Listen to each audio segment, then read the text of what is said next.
സംസ്ഥാനത്ത് ഒറ്റപ്പെട്ട കനത്ത മഴയ്ക്ക് സാധ്യത എന്നതാണ് ഇപ്പോഴത്തെ കാലാവസ്ഥാ മുന്നറിയിപ്പ്. എല്ലാ ജില്ലകളിലും യെല്ലോ അലർട്ട് പ്രഖ്യാപിച്ചിട്ടുണ്ട്.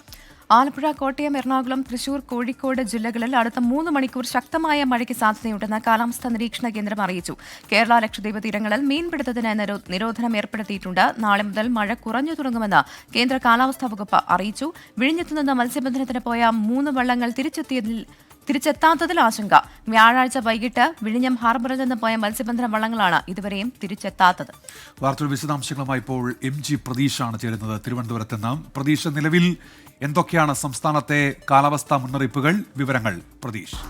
ഉന്മേഷ, കഴിഞ്ഞ കുറേ ദിവസങ്ങളായി സംസ്ഥാനത്ത് തുടരുന്ന അതിതീവ്ര മഴയ്ക്ക് ശമനമുണ്ടാകുമെന്നതാണ് കാലാവസ്ഥാ നിരീക്ഷണ കേന്ദ്രത്തിന്റെ മുന്നറിയിപ്പ്. ഇന്ന് എല്ലാ ജില്ലകളിലും ഒറ്റപ്പെട്ട ശക്തമായ മഴയുണ്ടാകും. എല്ലാ ജില്ലകളിലും യെല്ലോ അലർട്ടാണ്. ശക്തമായ മഴയ്ക്കുള്ള മുന്നറിയിപ്പാണ് കാലാവസ്ഥാ നിരീക്ഷണ കേന്ദ്രം നൽകിയിരിക്കുന്നത്. നാളെ വടക്കൻ കേരളത്തിലെ 2 ജില്ലകളിൽ മാത്രമാണ് നിലവിൽ മുന്നറിയിപ്പ് പ്രഖ്യാപിച്ചിട്ടുള്ളത്. അത് കണ്ണൂർ, കാസർഗോഡ് ജില്ലകളിലാണ്.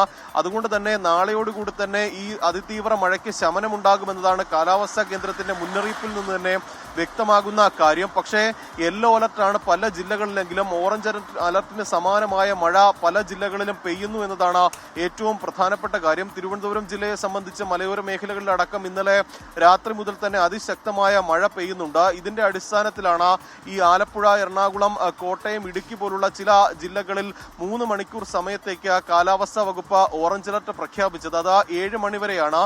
ഇന്ന് രാവിലെയോടുകൂടി തന്നെ പുതിയ മഴ മുന്നറിയിപ്പ് വരും. അതിൽ മാറ്റങ്ങൾ, നിലവിലെ മുന്നറിയിപ്പിൽ മാറ്റങ്ങൾ ഉണ്ടാകാനുള്ള ഒരു സാധ്യതയാണ് ഉള്ളത്.